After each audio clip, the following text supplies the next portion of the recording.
Oui. Euh, Alors, partage d'écran, c'est où? Ah, voilà. Euh, Tu ne m'as pas donné le partage d'écran. Bah si, tu as les droits, tu es co-hôte, donc tu peux faire le partage d'écran. Ah, voilà, là, ça marche. OK. Donc, l'écran est portable. OK. Je vais acheter un beau casque tout neuf pour rien. Bon, enfin, pour rien, non. D'accord, tu nous raconteras après. OK. Non, les autres m'entendent avec ça, c'est ça que je comprends pas. Donc, on a un Kitsour, pour rappeler ce qu'on a fait la semaine dernière.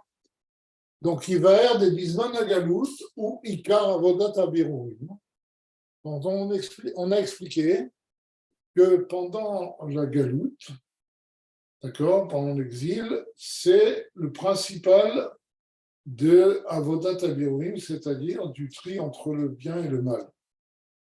Vous savez que pourquoi on appelle ça Avodat Abirouim? Parce que dans Kabbalah et c'est rapporté dans Chassidut, on explique que qu'est-ce que c'était le Chet et Sadat, la faute de Adam Arishon.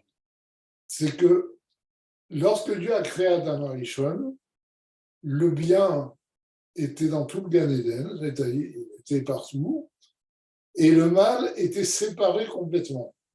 Et le seul endroit où il pouvait faire le lien entre le bien et le mal, c'était justement le fameux arbre.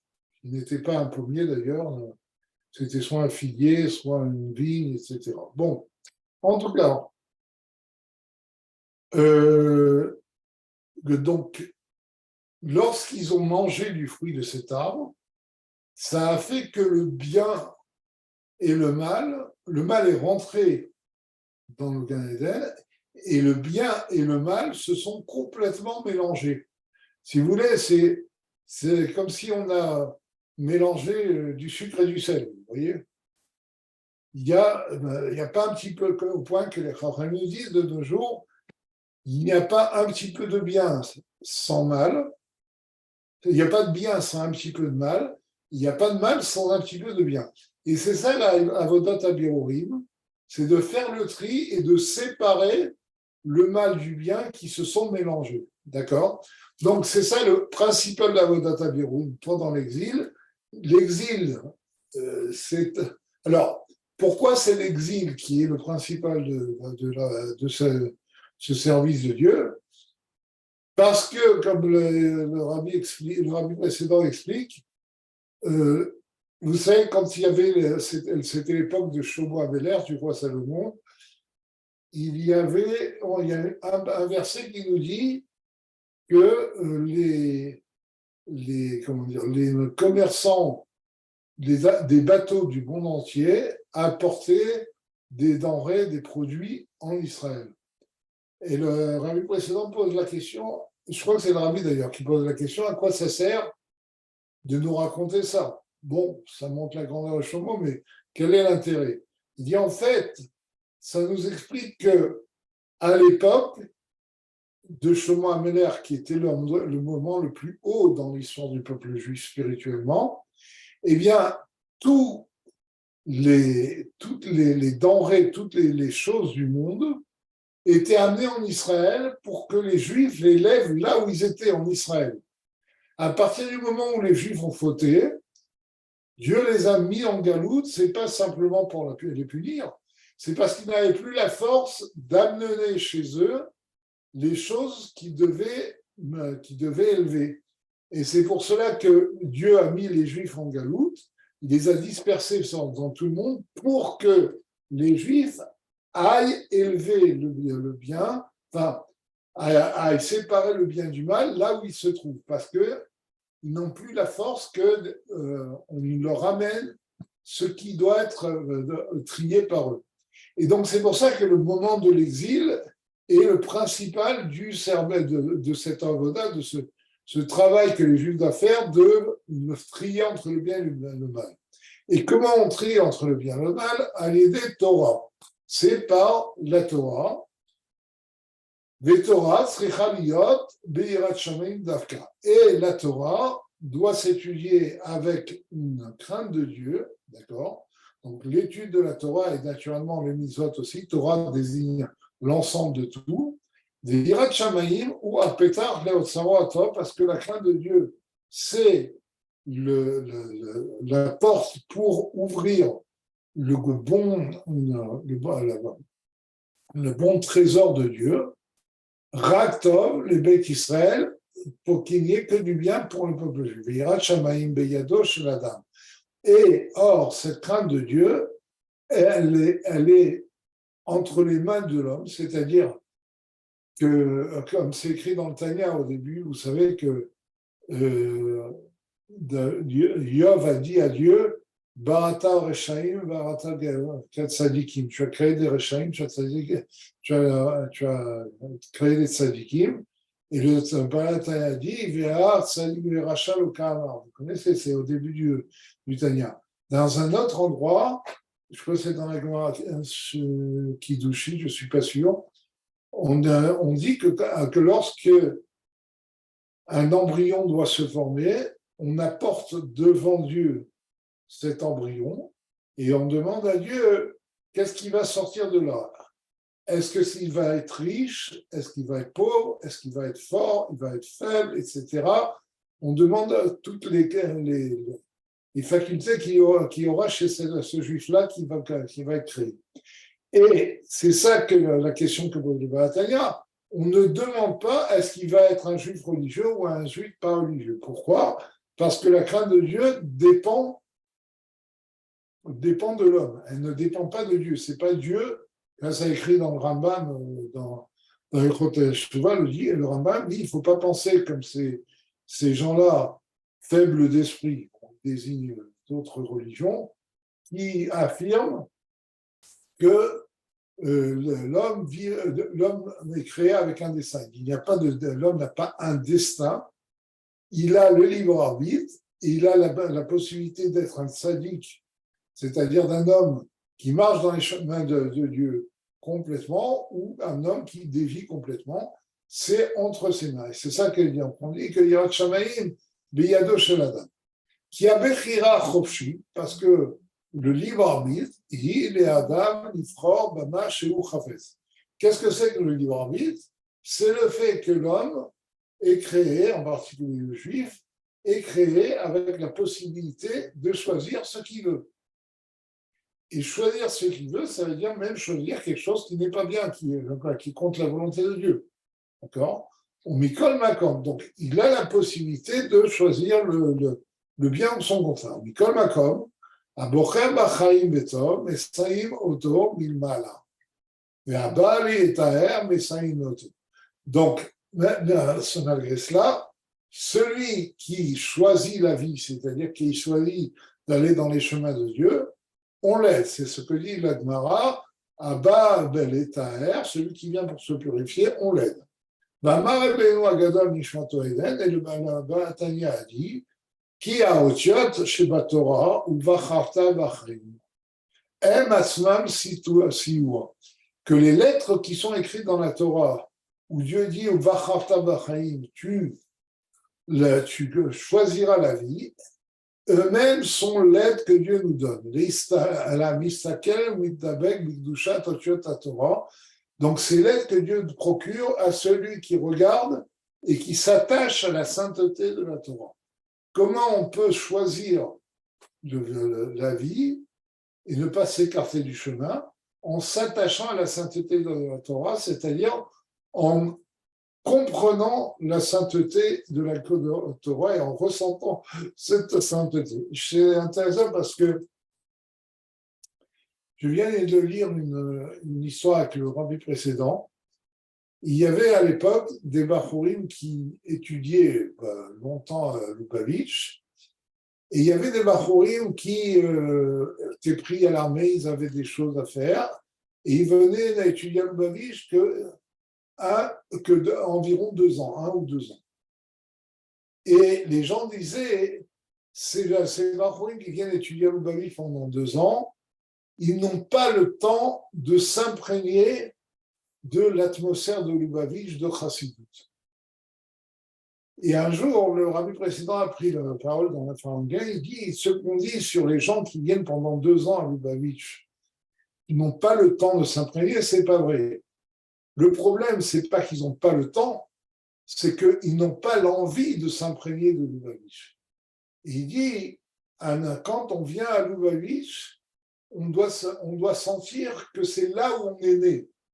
C'est pas simplement qu'on est de passage là-bas, c'est là notre résidence. C'est comme si on était né à Lubavitch. On doit ressentir qu'on est né à Lubavitch et que c'est là-bas qu'on finira notre vie.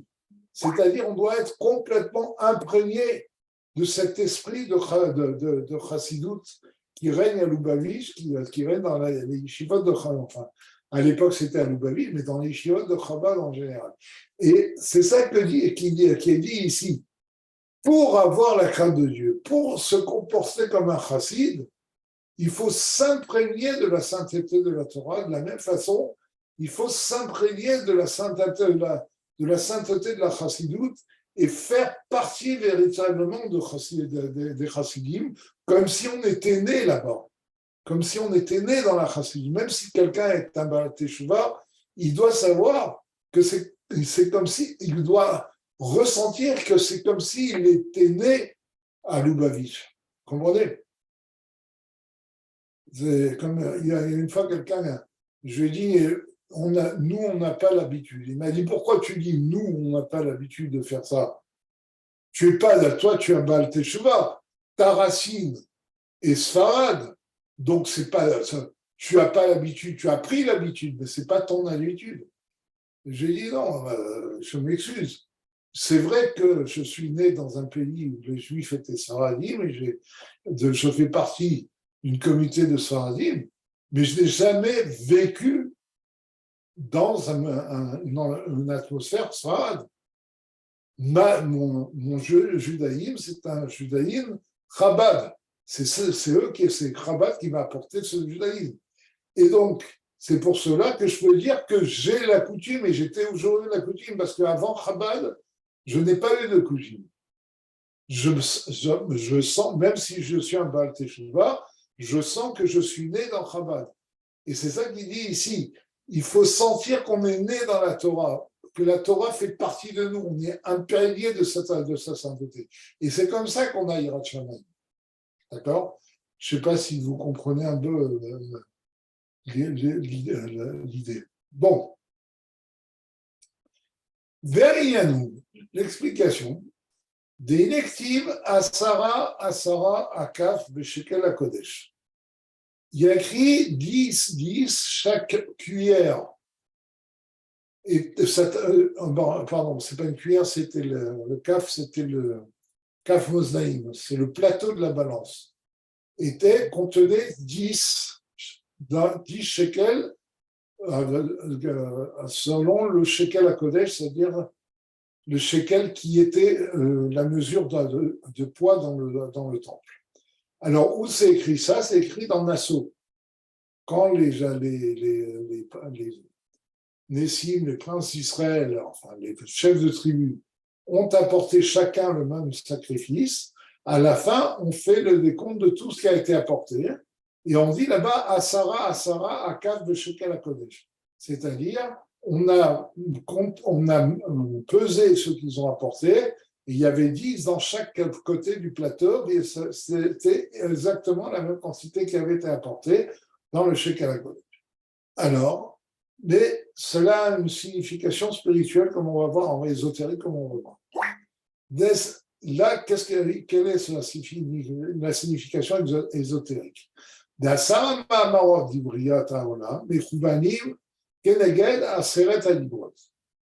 Asara ici désigne les 10 paroles par lesquelles le monde a été créé, par lesquelles Dieu a créé le monde, et les 10 paroles, les 10 commandements que Dieu a donnés au mont Sinaï.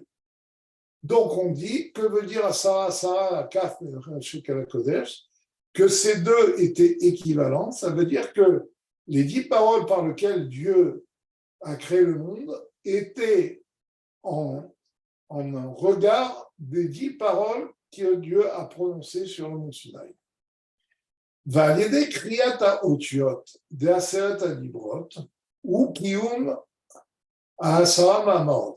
Et il dit, c'est pour ça que lorsqu'on lit les lettres qui sont dans les 10 commandements, on fait tenir les 10 paroles par lesquelles Dieu a créé le monde et qui se trouvent dans le monde. Comme vous le savez, c'est expliqué au début de Sha'ar Yichud Va'emunah, le Balatania, il dit qu'il y a un verset qui dit, un verset de Tehillim qui dit Leolam Hashem Devaracha Nitzav Hashameir, ta parole se trouve toujours dans les cieux. Vous savez, c'est un verset qu'on dit à la fin du Yom Kippour, entre autres. Et donc, il dit il donne l'explication du Baal Shem Tov, il dit que les 10 paroles par lesquelles Dieu a créé le monde se trouvent toujours dans le monde, et c'est eux qui font vivre le monde dans tous ses détails. D'accord ? Et donc, c'est pour ça qu'il dit, quand on lit les lettres des 10 commandements, c'est en résonance avec les 10 paroles qui ont été prononcées par Dieu, et ça fait tenir le monde, parce que ces 10 paroles, c'est elles qui font tenir le monde à chaque instant. D'accord ? Comment, pourquoi, il faut faire Sha'arechut Va'emunah. Vezeu Asara Akaf, et c'est ça que veut dire, il y a eu 10 dans chaque plateau, d'Almenat, d'Asara Mamarot, pardon, Vasarat Adibrot, parce que les 10 paroles créatrices et les 10 commandements, Shkulim Bechav Moznaim Ze Kenegedze, ils sont équivalents dans la balance, l'un en face de l'autre.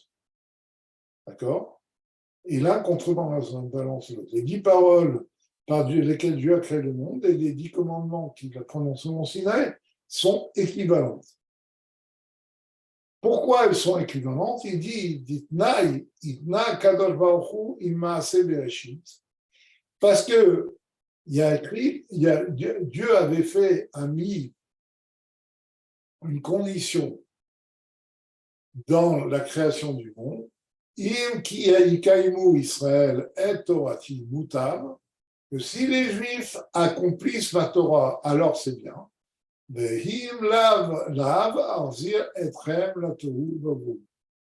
si les Juifs n'acceptent pas la Torah, je vous ferai retourner au néant. Vous savez, c'est la fameuse phrase Vayashov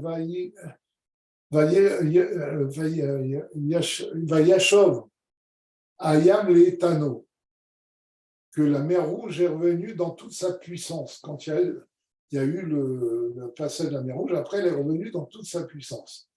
Et les Chachamim nous disent, justement, c'est le fameux Midrash, qui dit qu'il ne faut pas lire les Etano, mais l'Itnao.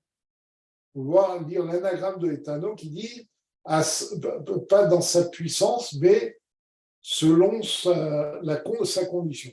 Et c'est là que dit le Midrash, c'est cette condition par laquelle que Dieu avait mise à la création du monde. Il y a une très belle sikha du Rabbi dans le Chelek Yud sur la paracha de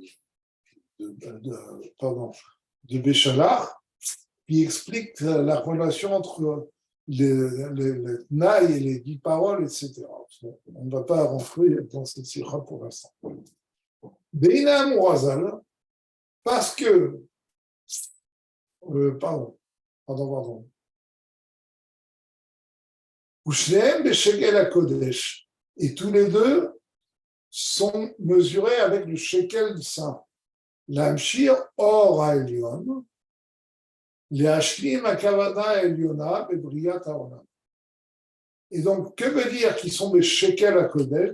D'ailleurs, shekel signifie peser, c'est-à-dire que les deux viennent amener la lumière supérieure pour accomplir l'intention, le dessein supérieur, le dessein de Dieu, quand il a créé le monde.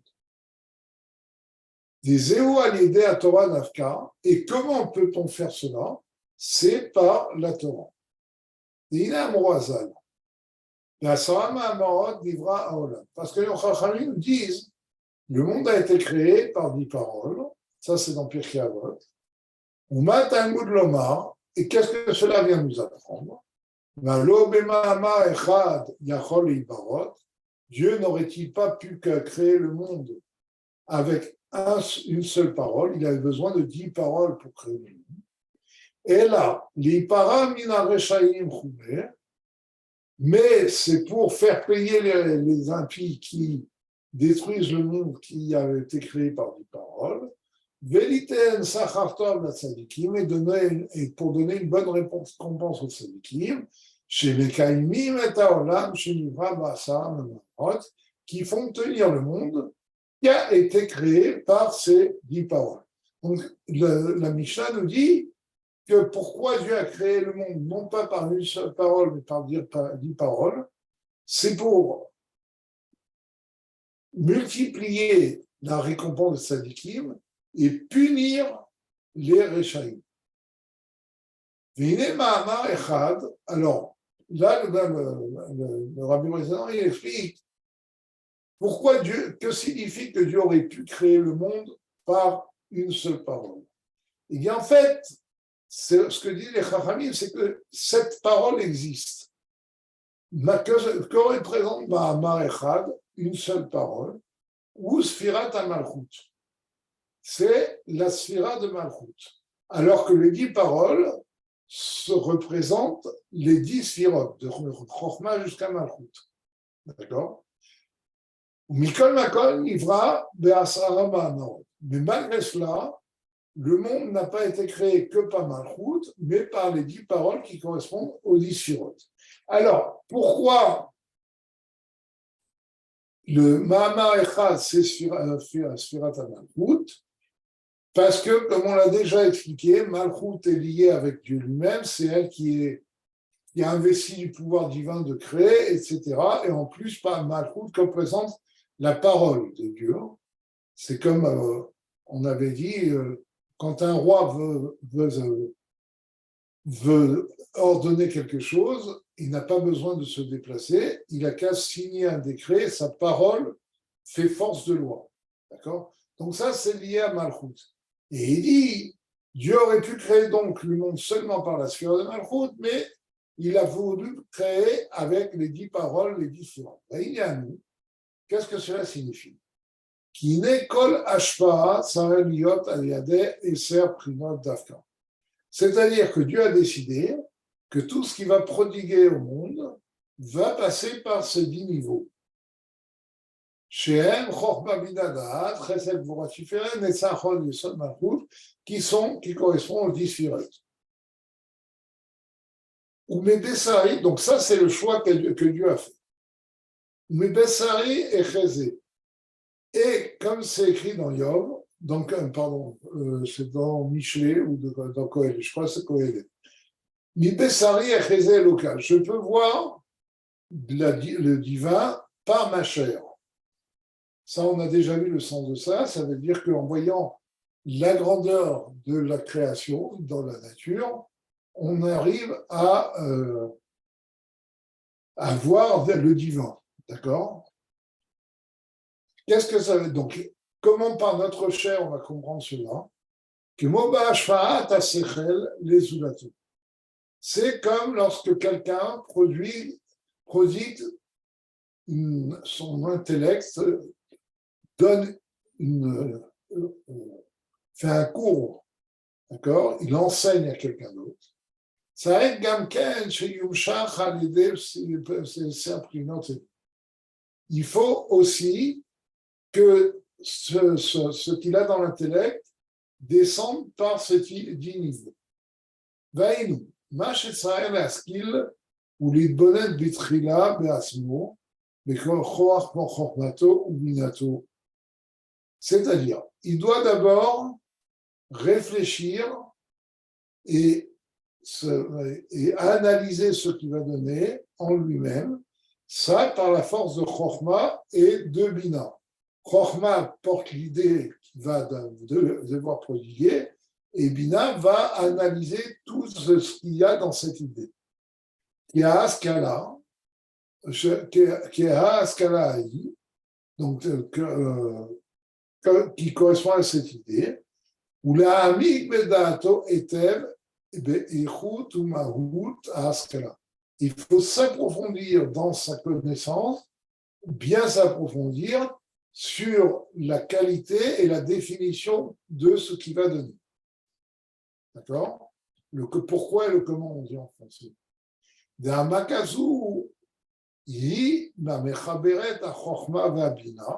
Parce que c'est cet approfondissement qui va faire le lien entre Chokhmah et Bina.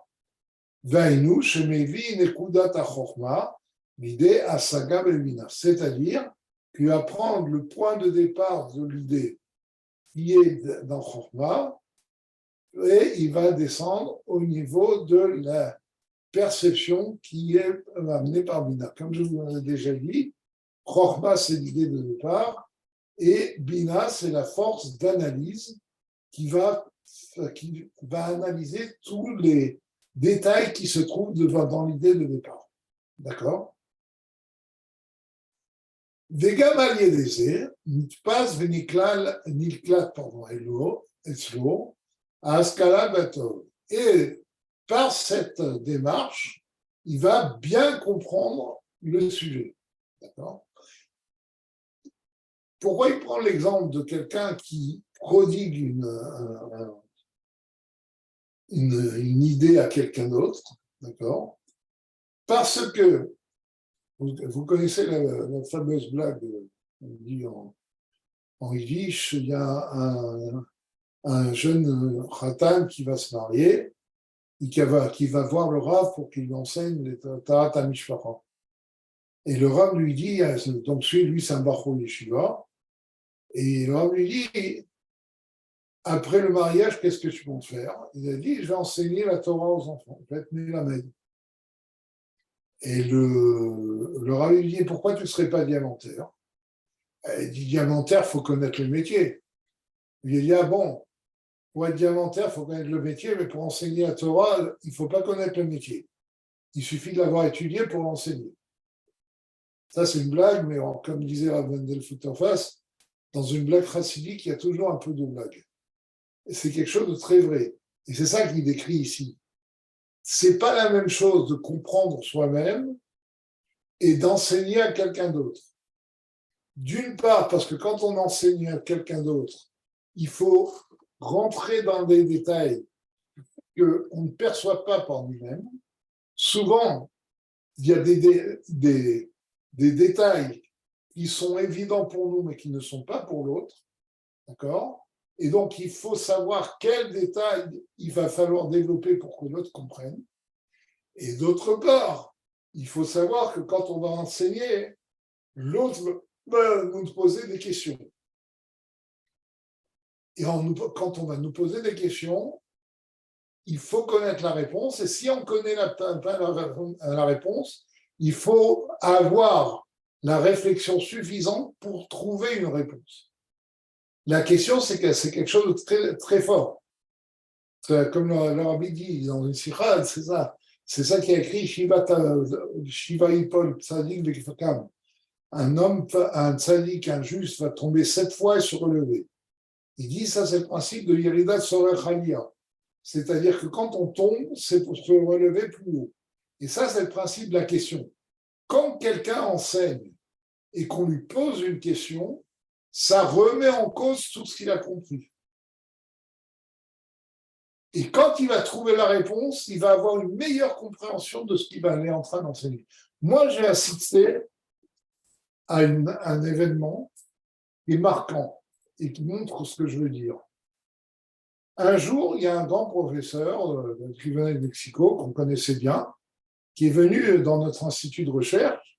Et comme d'habitude, quand on recevait un professeur, on lui demandait de faire une conférence sur un sujet de recherche. Donc, il a commencé, il a fait une conférence sur un sujet théorique. Il a commencé en disant, c'est une démonstration que depuis longtemps on essaye de faire, et avec un collègue, nous avons enfin trouvé la façon de démontrer ce résultat. Bon. Et il a commencé à écrire au tableau les détails de la démonstration. Et il y a mon patron qui, alors à un moment donné, il dit, et donc, la variable est inférieure ou égale à epsilon. Et mon patron lui dit non, c'est pas inférieur ou égal à epsilon, c'est epsilon sur 2. Il dit comment? Il dit bah oui, tu as oublié de diviser par 2. Et il regarde, et il dit ah oui, on a oublié de diviser par 2. Il a dit bon bah j'arrête là, tout est faux. Vous voyez comment une question peut casser tout un raisonnement. Donc c'est pour ça que l'exemple du maître qui enseigne à un disciple, c'est un exemple très fort. Le maître doit se préparer et réfléchir au sujet avant de le prodiguer au disciple. D'accord? Vegam aliedeze, donc on a dit, c'est ça qu'il dit ici, c'est qu'après la réflexion, on domine le sujet. Ça, c'est date, c'est qu'on connaît bien le sujet, on le domine suffisamment pour pouvoir l'enseigner. Vegam sarech liotlo, ahava veratson be'ashpa. Il dit maintenant, il ne suffit pas de faire référence aux forces intellectuelles. Il faut aussi amener les sentiments. Pourquoi? Parce que pour pouvoir prodiguer comme il faut un enseignement, même si on connaît bien le sujet, il faut avoir la volonté et l'envie de le prodiguer. Il loue les autres parce que si on n'a pas envie, on n'a pas un amour pour celui à qui on prodigue, on n'a pas envie de lui donner, il loue les autres,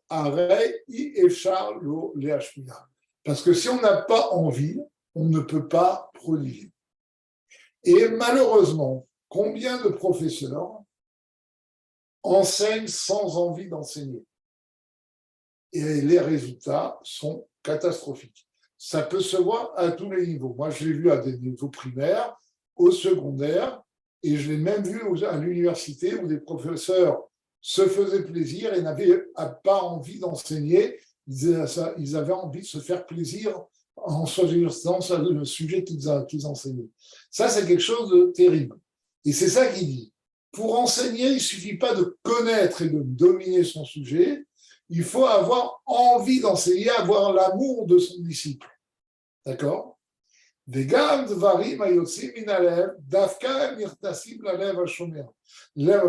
pourrait se dire qu'un enseignement est tout simplement intellectuel. Il dit non, parce que les choses qui sortent du sentiment vont rentrer dans le sentiment de l'autre. C'est-à-dire que quand on va montrer à l'autre qu'on a envie de prodiguer cet enseignement, il va ressentir une envie d'étudier lui-même.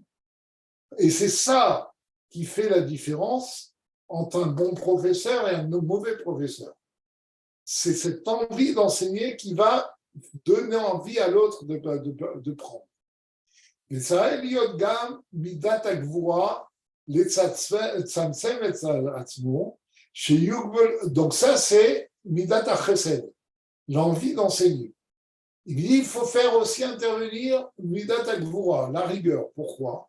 Les tzatzem et tatzmo, chez Yugbelu, livré à Askala, Be'ashpa, Azot. De façon à restreindre ce qu'on va donner pour que ça soit adéquat, que ça soit du niveau de celui à qui on donne. Chez l'Oritavu, que les choses ne vont pas être confuses parce qu'on va trop vouloir donner et ça va embrouiller l'élève. D'accord? Ça, c'est quelque chose aussi de très important. Malheureusement, combien j'ai vu de professeurs, vous savez que dans les universités françaises, il y a un grand problème, c'est que les profs de l'université sont de très haut niveau, souvent ce sont des gens qui ont fait l'école normale supérieure, et ceux qui sont à l'université sont le déchet des grandes écoles. Ça, c'est le système français. Les meilleurs sont dans les grandes écoles, l'école normale, polytechnique, etc., centrale, etc. Et les mauvais en sciences, ils se retrouvent à l'université. Il y a quelques étudiants qui sont motivés par la théorie, qui ne veulent pas l'enseignement trop tourné vers l'application des grandes écoles, qui vont à l'université. Ils n'ont pas le niveau d'aller à Normal Sup, ils vont à l'université. Mais la plupart, ce sont les déchets des grandes écoles, il faut vous avoir. Et c'est ça la césure, la cassure qu'il y a entre les professeurs de l'université et les étudiants, c'est que les professeurs sont très hauts et ils dédaignent les étudiants. Pour eux, ce sont des mauvais à qui ils enseignent. Et c'est pour ça qu'ils n'ont pas cette envie et ils ne font aucun effort pour restreindre leur enseignement. Ça, je l'ai vu malheureusement à plusieurs reprises. Je ne dis pas que c'est tous les professeurs, mais il y en a beaucoup qui sont à ce niveau-là, en particulier les normaliens. C'est une catastrophe. Bon, c'est pour vous illustrer ce que je suis en train de dire. Misada va vers Meir Aor Betokef. Parce que lorsqu'on a envie de donner, justement, le dommage collatéral de cette envie de donner fait que la lumière de l'intellect devient très forte. On a envie de donner beaucoup. D'accord?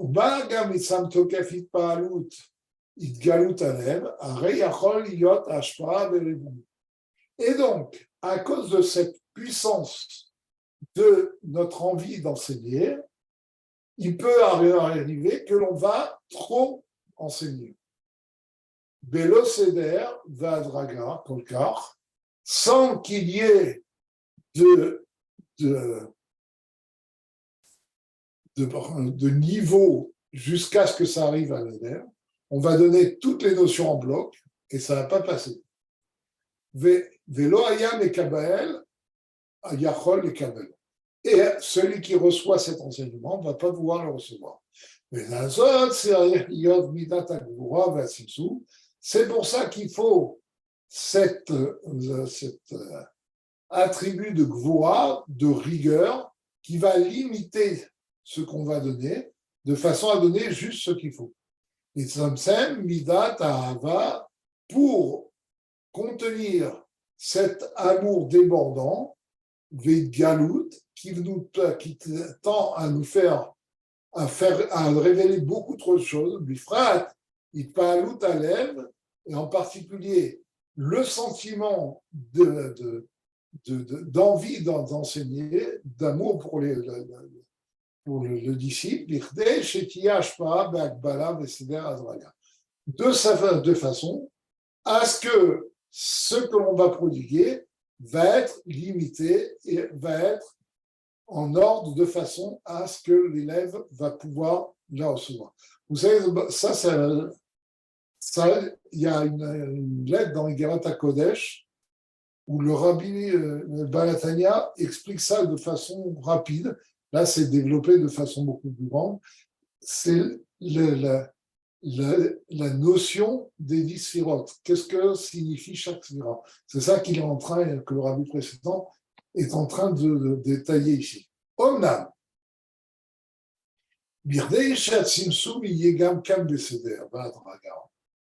mais pour que cette rigueur produise quelque chose de structuré, d'accord, et qu'elle ne soit pas trop forte, Inalze ou Midat Atiferet, les aveugles ou les yached, et Achor Chesed ou Gvura. C'est ça qui est représenté par l'attribut de Tiferet, qui est en général traduit par la pitié, la miséricorde, etc. En fait, Tiferet, c'est le fait de mettre ensemble deux choses contraires. Tiferet, ça nous permet de lier Chesed et Gvura.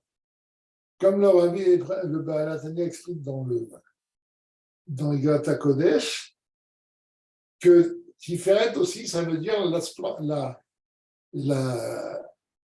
splendeur. Et il dit, c'est comme un tissu qui est de plusieurs couleurs, et ces plusieurs couleurs lui donnent une certaine splendeur. D'accord ? Et donc, Tiferet, c'est le fait de mettre des choses ensemble. Et c'est ce qui permet, justement, de faire en sorte que l'on donne, mais pas trop, mais qu'on donne quand même. Parce que s'il n'y a que Gvura, on ne va pas donner du tout. S'il n'y a que Chesed, on va trop donner. Donc, Tiferet, c'est ce qui va faire le lien, qui va faire le mixage entre notre envie de donner et la rigueur pour pouvoir donner. D'accord ? Aïnou, chez Yahava Barason Be'ashpa Ve'atzimtzum, Ve'atzimtzum Adar Mitsuva.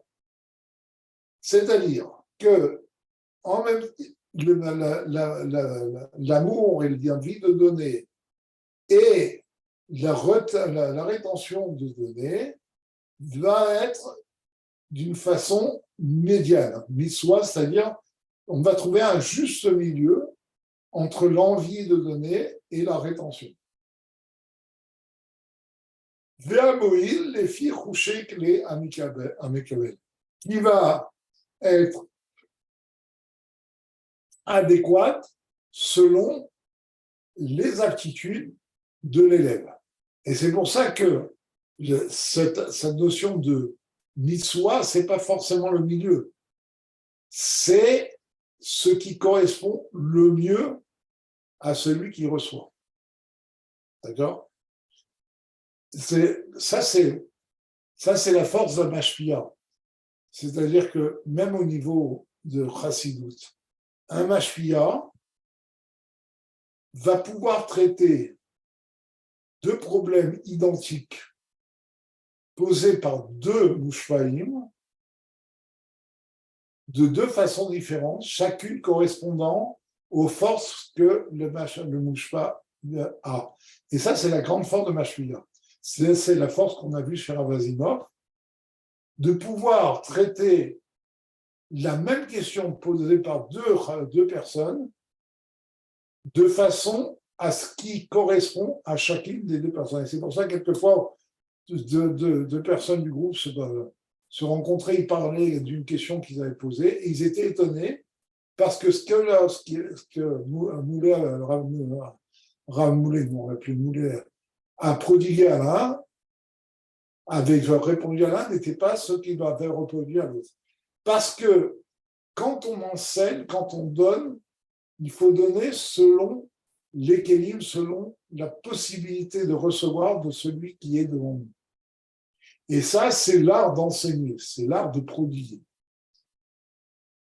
D'accord ? Et alors, il dit, pour pouvoir adapter à la personne, il dit, c'est un autre niveau. C'est la sphère d'après. וזהו כליות שהן יועצות איך להשפיע באופן כזה שיושלם הכוונה פנימית שלו. Il dit ça, c'est les reins qui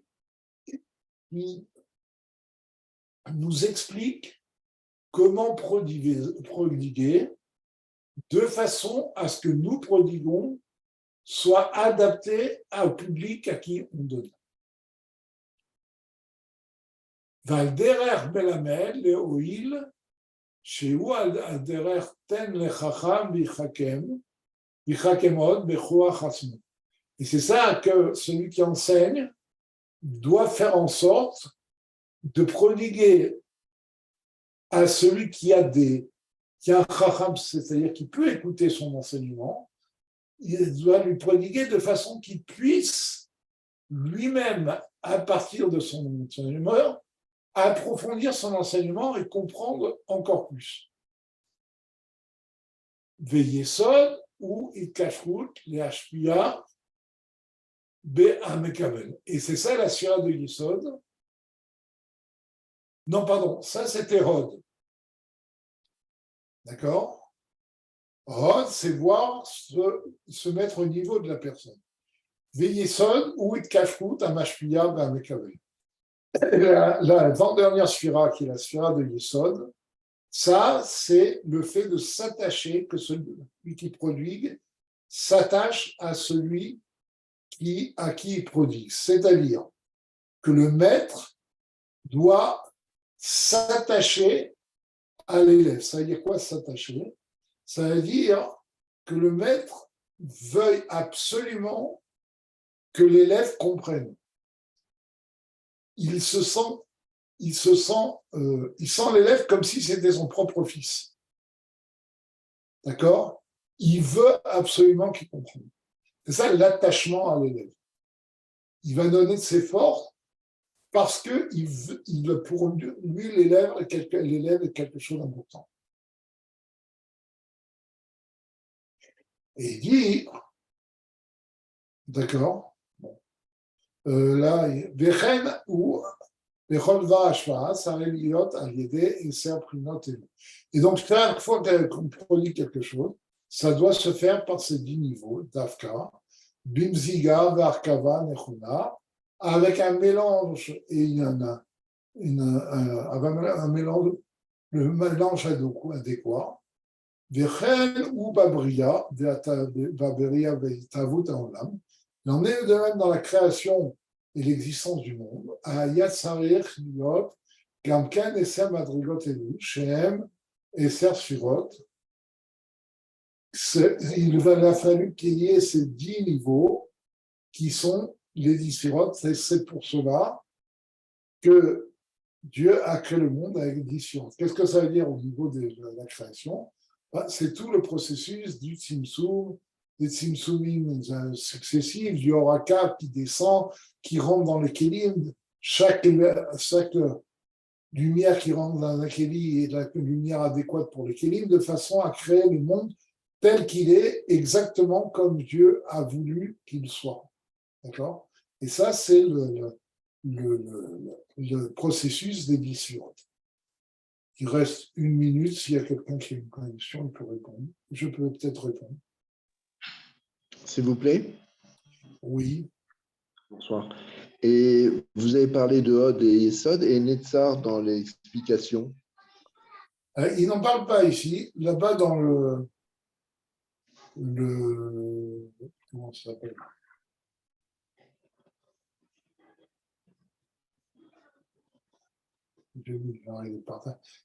Là-bas, dans Yigat HaKodesh, le Balatania, il dit Netzar, c'est se forcer à enseigner. C'est-à-dire que même si on est motivé, etc., l'enseignement demande quelque chose de plus. Il faut que l'enseignant soit capable, même s'il il est fatigué, même s'il a des difficultés, il sait que c'est qu'un sujet difficile, mais ça, c'est de se vaincre, de se convaincre qu'il faut enseigner. Et c'est vrai qu'il n'en a pas parlé ici. Ok. Alors, il ne me reste plus qu'à vous souhaiter. Shavuot, il y a cours la semaine prochaine, Bezrat Hashem, ou non? A priori, oui, je pense. Pourquoi pas, moi, je suis là. Hein. D'accord, donc ce sera sans doute le dernier cours de la saison. Allez, Shavuot Tov. Shavuot Tov. Et à la semaine prochaine, Bezrat Hashem. Semaine prochaine.